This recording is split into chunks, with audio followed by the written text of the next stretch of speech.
This is where everything changes between Shark and Cannon, and also Ranger. Look at this. Come on.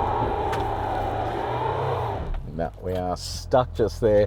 G'day, I'm Paul. So, plug-in hybrid dual cab utes. The segment is heating up in Australia. We've seen the BYD Shark, we've tested it, but now it's the turn of the GWM Cannon Alpha plug-in hybrid. Now, this is a very different machine to the BYD Shark and similar to the Ford Ranger plug-in hybrid that's about to be launched. So, really excited to have a drive of this. Now, this is more expensive than the BYD Shark. This top spec version here, the Ultra, is priced at just under $70,000 drive away. If that is too expensive, the entire range kicks off at just under 64 grand drive away, which is about $2,000 more than the Shark after you include all the on-road costs. So it's close enough there, but this is, like I said, very different. So today we're going to do a detailed review of this. It is going to be a pretty feature-packed video. We're going to then do a separate towing video as well to replicate some of the tests that we did with the BYD Shark. If you do want to skip ahead to other parts of this video, you can use the time codes that are on the screen, or if you're on YouTube, you can scroll down and use the chapters below.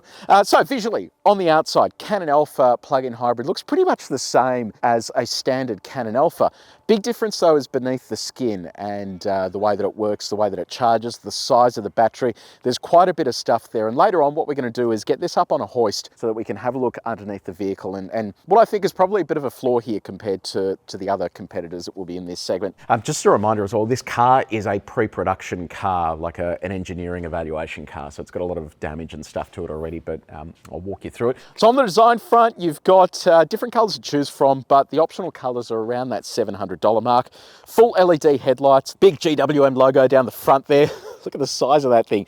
It is absolutely enormous. 360 camera, and around the side here, it comes standard with a set of these highway terrain tires. They're on an 18-inch alloy wheel, so just a machined finish on the outside there, nothing sort of too crazy.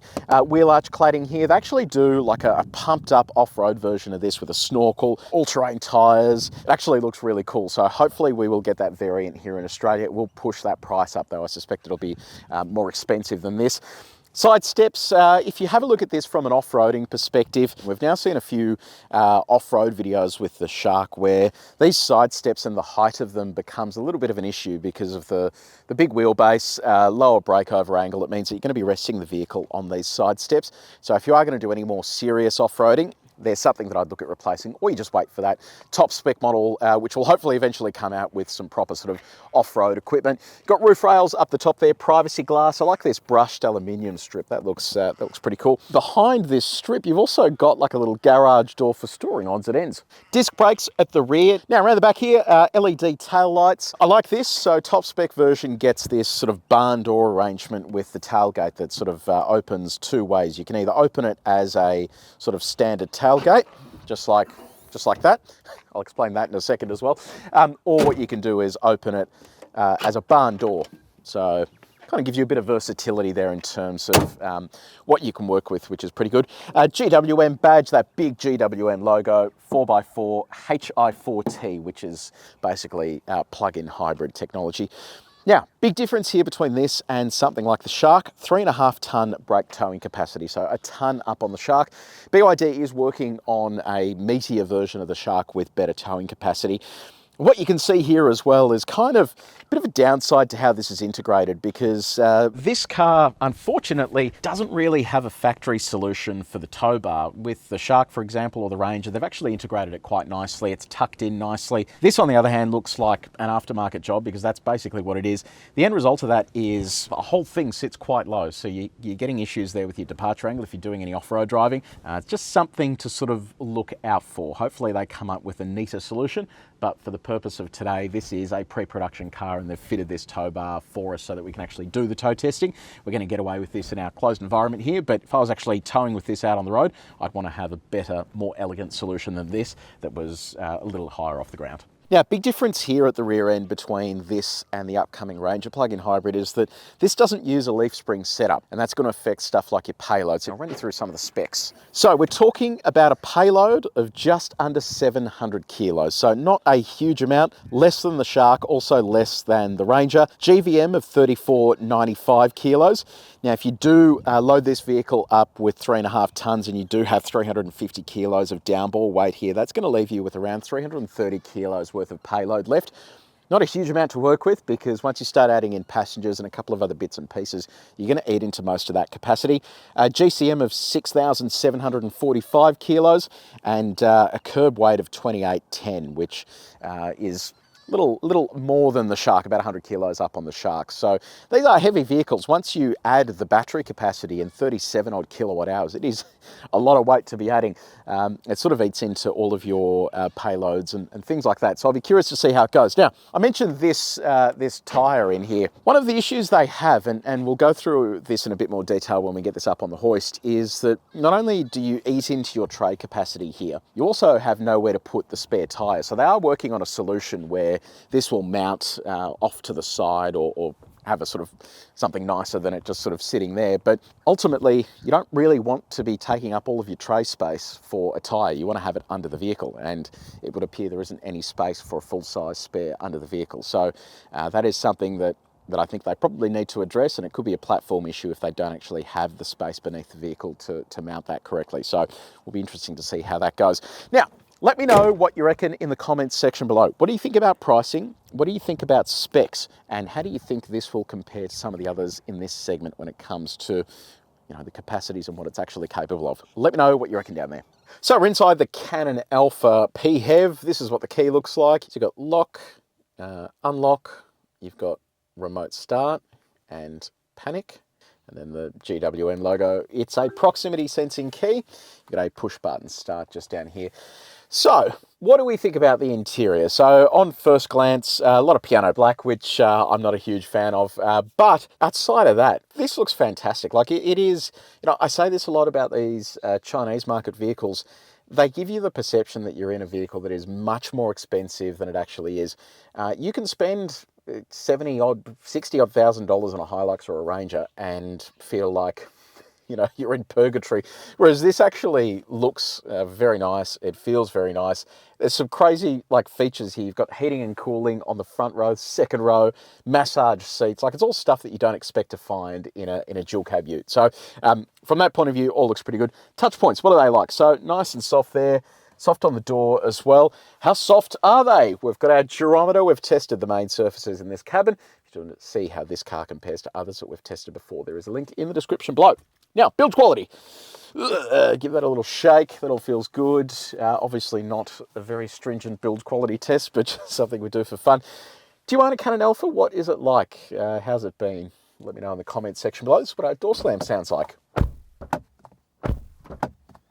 So let's talk infotainment. Big infotainment screen here, 14.6 inches, and then a 12.3 inch display ahead of the driver with a little hood on it as well, which should mean that it's a little easier to see if you cop a bit of glare.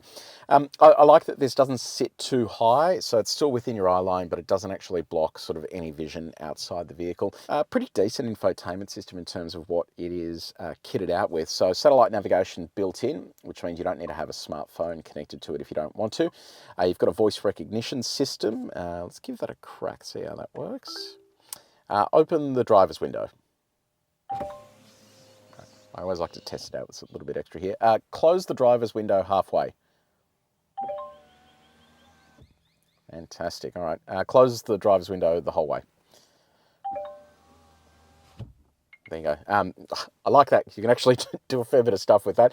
AM, FM, DAB digital radio. You have an Infinity branded sound system, which is half decent. Normally in these dual cab utes, it's not really a big enough sound stage to get decent audio quality, but this on the other hand is actually quite good. Smartphone mirroring, and apps as well. You can actually load extra apps into here, and it's funny, when these are in the Chinese market, there's actually so much more you can add to these vehicles that for whatever reason isn't supported in Australia. But I would love to see some more of those apps getting fitted to these vehicles in Australia so that, you know, we can take advantage of that stuff. Smartphone mirroring, Apple CarPlay and Android Auto. So this is Apple CarPlay. Nice big display there. Very sort of straightforward and easy to use. The issue though here, as you can tell, there's no easy way to get back to the home screen. You have to then faff around with going to the main menu of CarPlay and then going to GWM. So I just wish there was, like, it retained these side menus so you don't need to sort of play around with that. But anyway, this is what Android Auto looks like. So full screen again, sort of pretty decent there too.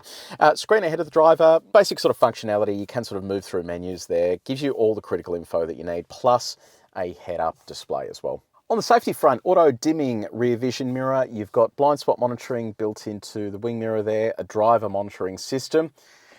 One of those annoying things. You've got front rear parking sensors, 360 camera, radar cruise control with a semi-autonomous steering function. Show you what the camera looks like. There it is there. Quality is pretty reasonable. I can see what's going on there. Let's look at what other views we have. Oh, of course, you can change the views there based around the 3D view. You can see with this stuff, it's the same in other cars as well. Everything is just distorted around the car. It's not really a overly useful thing. It does reverse tracking though, which is the same as what you find in BMW products, plus sort of semi-autonomous parking. What else have we got here? Get rid of that. Okay, so you can make the chassis see-through. Oh my goodness, there's so many views here. Very nice, excellent. And this is what the horn sounds like. Okay, practicality. Let's start off with connectivity, I reckon. So inside here, you've got a Qi wireless phone charger. Now, the rest of your charging points in your 12-volt outlet are down here on the driver's side, and there's no pass-through. You can see there's nothing to the passenger side. So you've got two USB-A ports and a 12-volt, but you can pass a cable through here if you want to. Just a little bit convoluted. I don't know why they didn't have like a central pass-through there, so you can just have a shared space in the center. There's also USB connectivity up the top here to connect a dash cam. In the center console, you've got a couple of cup holders. There are a moving tray here. Cooling for the center console as well, which is good news. Glove box, nice, reasonably sized there, and Sonny's holder up the top. Some cute little sunglasses. They might be Sean's by the look of it. Bluey ones, yeah. And then over on the driver's side, you've also got a little storage hole there as well. Now, on comfort, what does it look like? Well, you've got dual zone automatic climate control, heated and cooled seats, heated steering wheel. You have a massage seat for the driver, and electric seat adjustment. So you can go forwards, backwards. Your backrest can go forwards and backwards. You can lift the front of the seat. You can lift the back of the seat. You've got lumbar adjustment as well. In terms of steering adjustment, it is manually adjustable for both tilt and reach. On our reach test, all of this stuff is easy to reach while you're driving. Now, second row, what does it look like back here? So you will have noticed that sliding backwards. These electrically recline, which is pretty cool. So what is behind here? Not a great deal of storage there. There's a whole bunch of components. There's a jack. Let's have a quick look.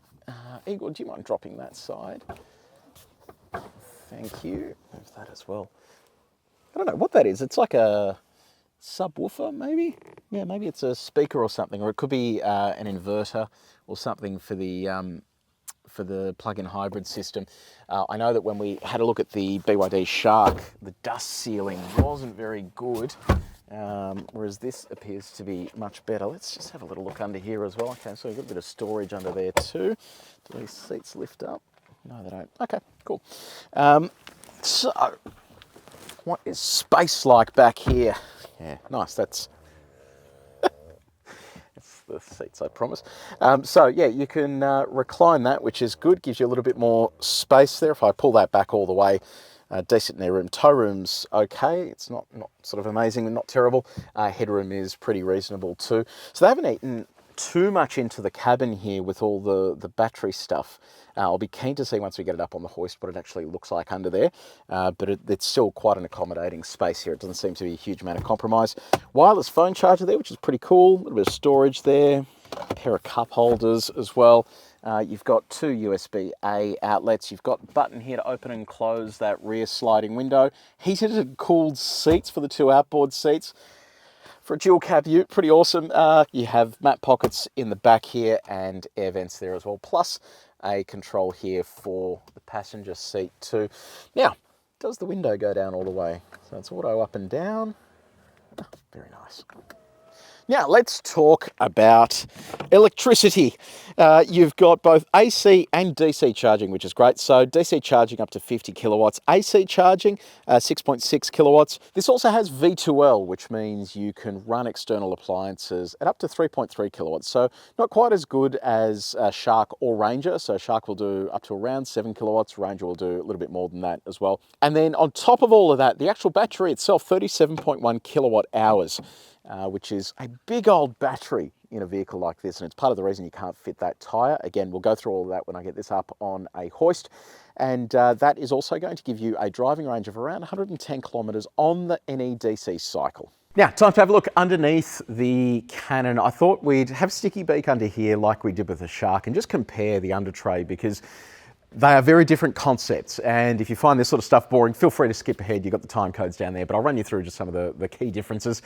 So we'll start up the front here with underbody protection. So one of the issues I had with the Shark's underbody protection was that it had sort of overlaps that faced forward, so it meant that if you're going through sand and stuff like that, you'd be collecting all of the sand and debris in there. This is all facing the correct direction, which means you're not really going to collect as much. You still do have a couple of points in there where you might pull some stuff in, but it isn't the end of the world.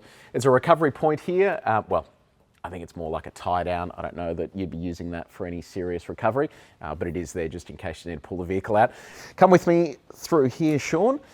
Now, this is where everything changes between Shark and Cannon, and also Ranger. So these two vehicles, Ranger and Cannon, as plug-in hybrids, are totally different to the Shark. You remember with the Shark that basically from this point onwards was underbody protection for the battery pack, because the battery sat just here.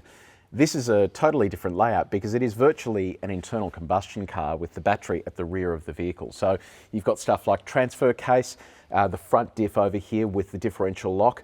You've got the exhaust that runs down the center of the car alongside the driveline. So this is more a traditional sort of vehicle layout as you'd expect on a dual cab ute with four-wheel drive at heart. Now, in terms of the actual electric motor, unlike again the Shark, which has two sets of electric motors, this actually has the electric motor here housed just next to the transmission. So it means that you're actually getting everything sandwiched in there, and it means that you can retain the rest of the driveline here without having to really do a great amount of change to the platform to integrate it. Fuel tank over here, so sort of minimal protection to that, but it's sort of not the lowest point of the vehicle. You've got stuff like here and also the bottom of the differential that sit quite low, but I've got concerns about the departure angle at the rear that I'll show you in just a moment.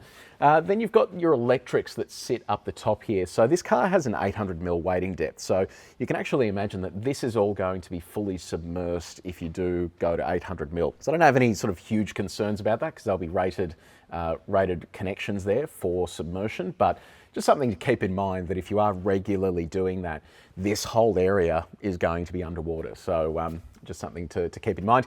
The exhaust outlet's just here near the rear tyre. Rear differential, this has copped a fair old hiding with whatever they were doing with this car. So you can see the base of that has copped a few whacks. So you've got 224mm of ground clearance here, and this seems to be the point that's going to cop a hiding if you do actually exceed any of that. So just something worth keeping in mind. Looks like they've got some vibration isolation here on the driveline as well. They probably would have found something during the engineering process and have installed this isolation point here to try and remove any vibrations from the vehicle. Now, back here is where things get interesting. So you can see the suspension setup. You've got a damper outboard of the chassis rail, a coil spring up here with a bump stop as well. This rear suspension setup isn't independent rear suspension similar to what the Shark has. So this is a live axle, very similar to what you would find in a traditional dual cab ute. Where the Ranger has leaf springs over here, the Cannon does away with that with this multi-link suspension setup. Diff located over here with the diff lock integrated within that. You've got an anti-roll bar here as well for handling, so it sort of helps keep the rear sort of fairly flat. This is where everything changes though. This is the battery pack, so 37 kilowatt hours or thereabouts. This is an NMC battery pack, so basically the type that you don't want to puncture because that will cause potentially thermal runaway. So just a couple of things I've noted here. Yes, we've got the tow bar fitted to this, and I'll show you what that looks like in a second, but if the tow bar isn't there, this is quite a low point at the rear of the vehicle. So if you do drop the rear of the vehicle onto something fairly sturdy, I think it's going to hit that battery. And while the battery does have significant under tray protection there, it is just something that's worth keeping in mind in terms of off-roading. Now, I'll show you the tow bar in just a second, but you can see why part of the reason the tow bar location is an issue is that's a recovery point that's mounted to chassis rail here. The tow bar is in the way of that, so if you do need to tie anything onto that, it's going to be quite difficult to do with the tow bar in that position. And if you have a look at where the chassis rail sits, it's supporting a battery which hangs off the end of it. You're then supporting a tow bar which can potentially have about 350 kilos worth of load on it. So it's a lot of weight to be putting on the end of this chassis rail. So you can see now why A, you can't fit a spare tyre under here. This is typically where that would sit. And B, why the tow bar has to sit where it sits, because you've got another cross member here that the tow bar can't go any higher on. It just feels to me like this tow bar is a total afterthought.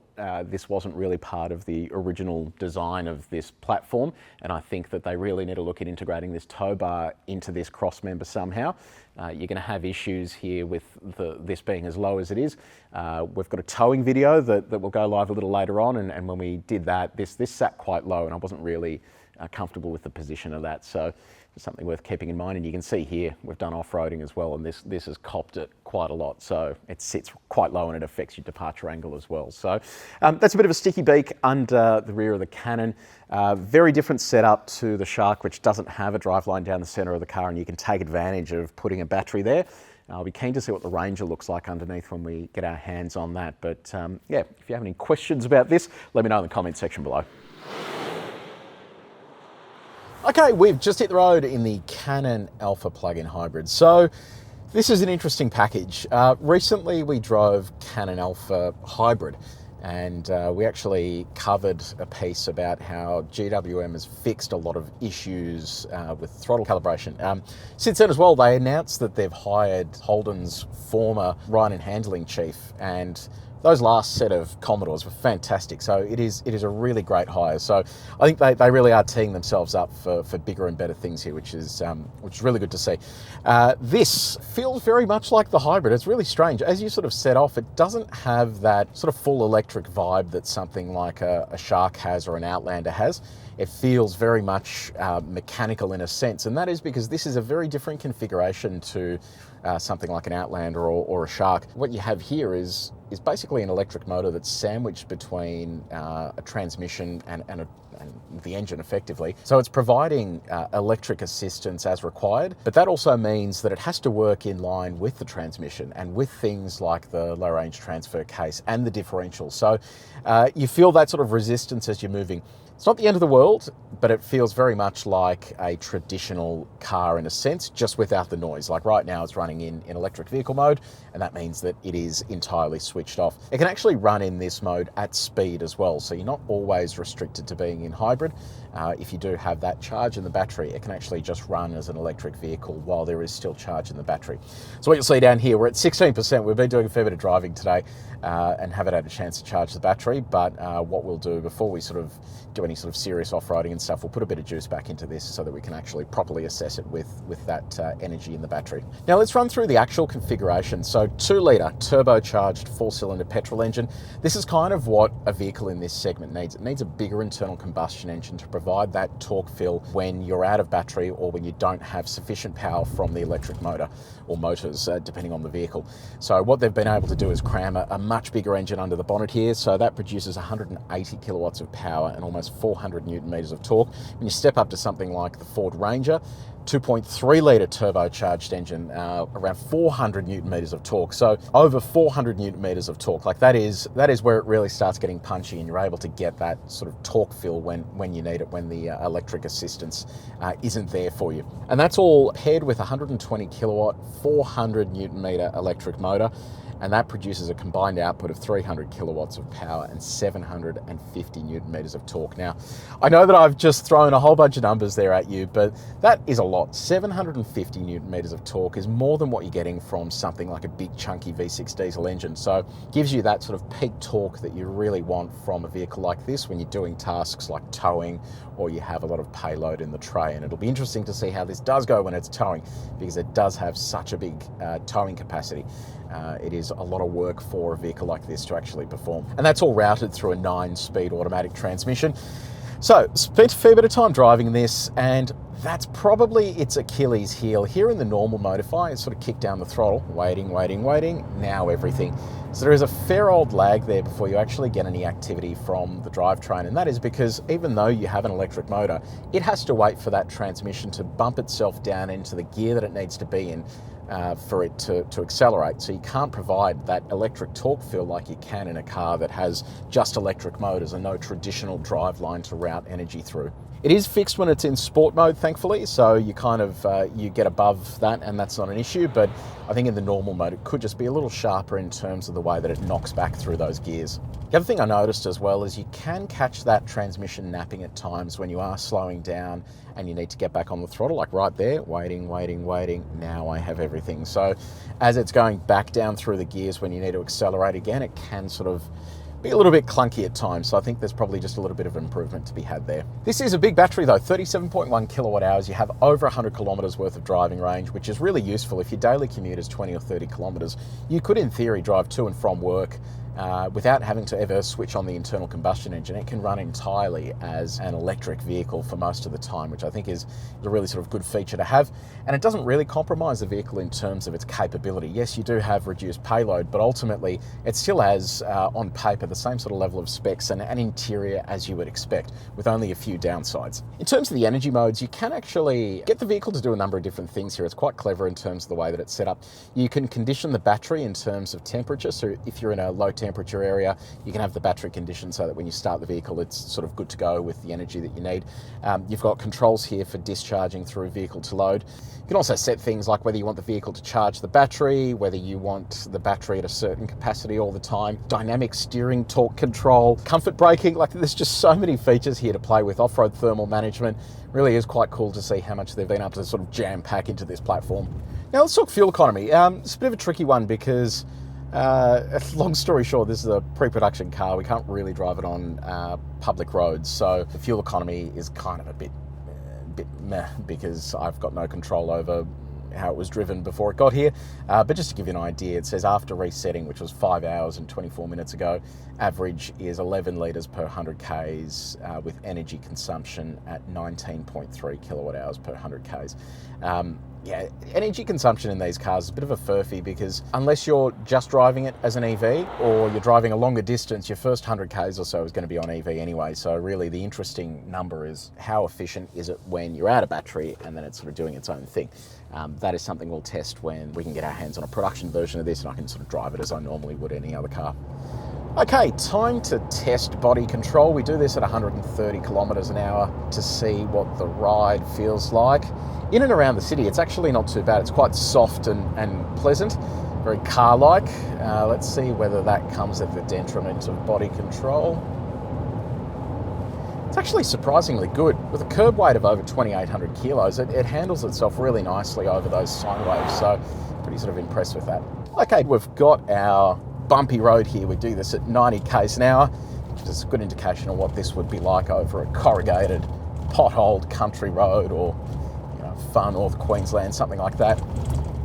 Excellent, that feels good. Here comes our condensed sine wave. Shake the car around a bit. And drop our GoPro.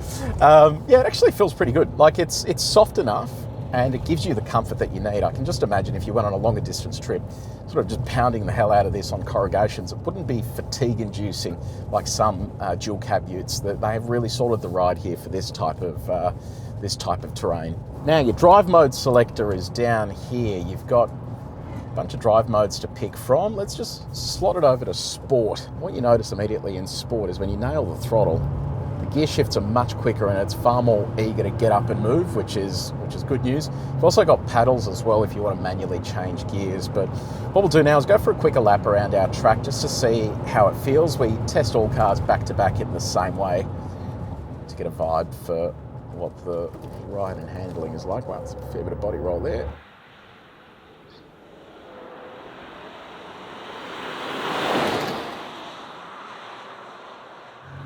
Gee, it's got a fair bit of punch. In sport mode. You can definitely feel that torque. Like if you lean on the throttle out of a corner, really just pushes you in nicely and gets it moving. It surprisingly hides its weight well, despite it being on the on the porkier end of the scale. And despite it having a bit of body roll, once it does lean in, it settles pretty quickly, and then you can just push on with the throttle. Great little drivetrain once the speed picks up. Let's see what it's like along the back here.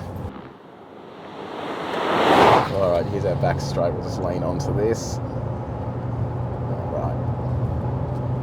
Yeah, it's still picking up speed really nicely, and that's with the battery fairly flat now as well. So you're pretty impressed with that. Yeah, a bit of body roll, but it actually sort of gets up and moves really nicely. It's quite a cracking drivetrain they've got here in terms of just getting a bit of sportiness out of it. Now let's talk about visibility. So setting position's great. I can see quite clearly down the front of the car there. Nice big wing mirrors and decent visibility out the back. The good news with this seating position, and unlike something like the standard Cannon, you can actually adjust this seat and the steering wheel just to be comfortable. With the Cannon, you can't adjust the front of the seat. It really sort of gives you that feeling of sliding forward, whereas this gives you just a nice seating position, nice commanding view, and it's just a good place to be seated, especially with stuff like massage seats running. Road noise, it's pretty pleasant inside the cabin. There isn't a huge amount of road noise that comes into the cabin with the highway terrains that are fitted. If you go for something like an all-terrain, you're going to get a fair bit of road noise, especially on coarse chip surfaces. The one thing you do notice though is just a little bit of wind noise that comes in about the mirrors at highway speeds. We put it up against our calibrated sound meter, and this is how it went. If you want to see how this car compares to others that we've tested before, there is a link in the description below. So let's test the semi-autonomous driving systems. We do this at 70 k's an hour on the 3 outer lanes of our bowl here. We'll get that up to 70. All right, there's 70 k's an hour. Wait for that steering wheel to go coloured here to indicate that it's detected the lines. All right, there it is. Okay, so doing an okay job in that first line. It is sort of veering towards the marker a little bit. We'll jump over to the next lane. All right, wait for that steering wheel. There it is there. Oh, there it goes again, just veering towards that lane. Yeah, it's kind of okay. It's sort of just floating a little bit. It doesn't sort of inspire confidence. Jump over to the final lane here. For that to activate. All right, doesn't look like it wants to activate there. Sometimes it just doesn't like the angle that it's on here. Yeah, it doesn't look like it'll activate for us. All right, so yeah, look, I don't know. System could be a little bit better. I wasn't sort of blown away with how well it was keeping its lane there, regardless. So yeah, it probably just needs a little bit of work. Okay, so we've finished our sort of autonomous testing stuff here. One thing I will call out before I forget is GWM did an update to firmware on these cars to prevent some of the issues they had with throttle calibration. Unfortunately, it hasn't really sort of been addressed here in the plug-in hybrid, because if imagine we're at an intersection now and I have to turn across the intersection, I go full throttle and then go for the brake. It's still accelerating. I'll show you what I mean. So full throttle and then brake. It's sort of still accelerating a little bit there, and the end result of that is, you have to stand on the brake while the car still is moving forward. It just doesn't really inspire you with a huge amount of confidence. So it is something they fixed with software update on the standard hybrid, and I'm hoping it's something that they can also just roll out to this at some point as well. Okay, let's see how quickly this accelerates from 0 to 100 and then 80 to 120 as well. I will caveat this by saying, I just popped it in sport mode. I'll turn traction control off as well. Just caveat this by saying the battery's down to 13%. So I'll do this again later on, and if the time is better, we'll publish that. But let's give this a shot.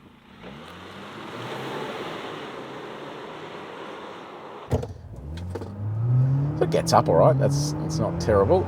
Okay, there's 70, 90, 100, and 120. Alrighty, felt pretty sort of decent behind the wheel. So 750 Newton meters is a fair bit. So 0 to 100, 7.7 seconds. So yeah, fine, not amazing, but fine. Probably about 2 seconds off something like a Shark for reference. 80 to 120, 5.56 seconds. So still a decent enough mid-range there to get moving, which is fine. All right, let's do a stop from 100 and see what the brake and tyre package is like.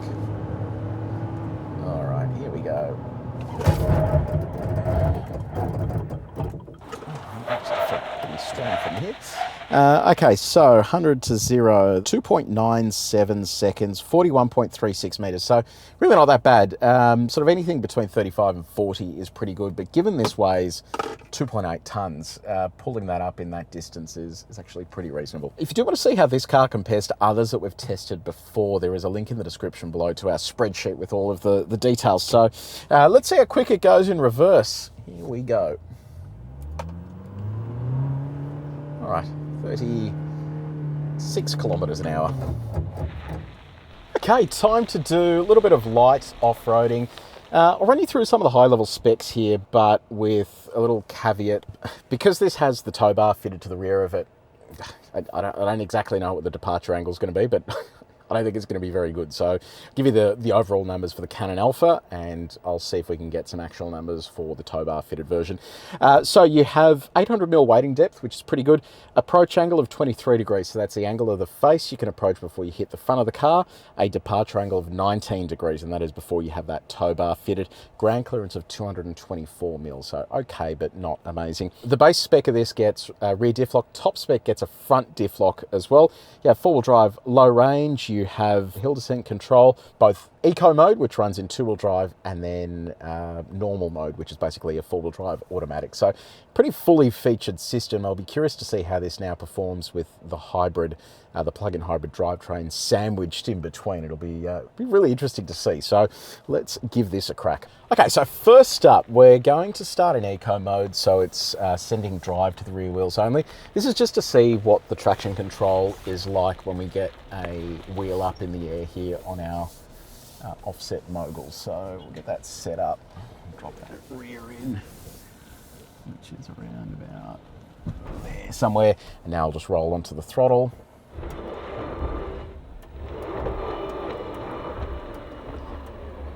Look at that. Very nice. So that is how a traction control system needs to work. So we tested the Cannon here just the other day, and it needed the rear diff lock engaged. So I suspect, given this is on a slightly longer wheelbase and heavier as well, it actually helps things. So I'm going to pop this now back into normal mode. We'll see how this goes now just with normal mode active. I'll try, if it does get stuck, I'll try it in full drive high range, where you get a torque split between the front and the rear, but we'll just see what it does now. Okay, so here we go. I'll just lean on the throttle there. Yeah, it's a piece of cake. Not an issue at all. So it just walks over that without any dramas. Very nice. Okay, let's head to our hill. This is the hill that challenged the Shark. Let's see how it performs here with the Cannon. Okay, so it is hill time. Normally we do this in low range, but I thought let's give it a crack here in full drive high range to begin with and just see how that performs. God, these noises when you switch between these drive modes are hilarious. Okay, let's give this a shot. So that's full drive high range, still in hybrid mode. I'll just go constant throttle to begin with, and then I'll come back and try standing start as well. Look at this. Come on.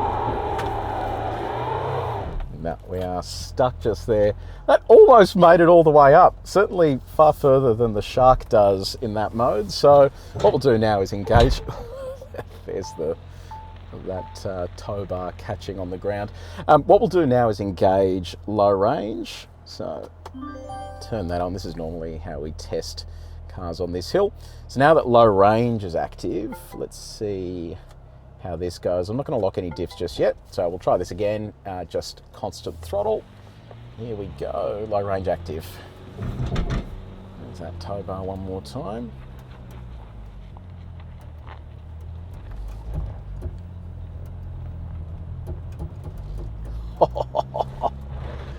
Just a reminder there, no diff locks active.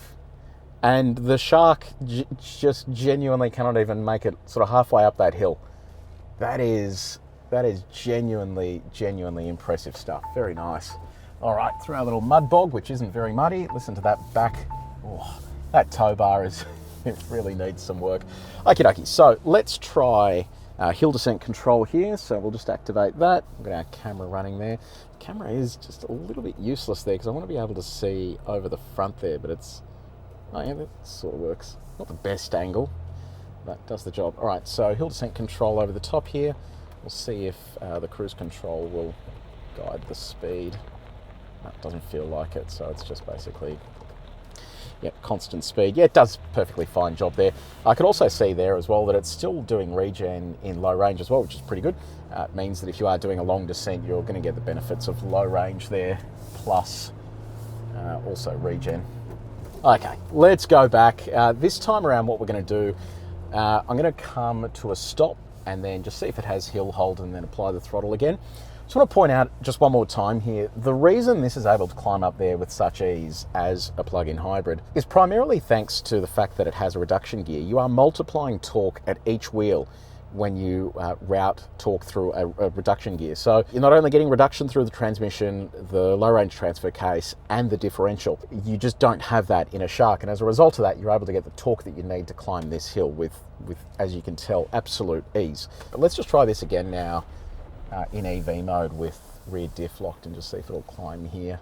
I guess that is sort of replicating then what we have in the Shark. So here we go.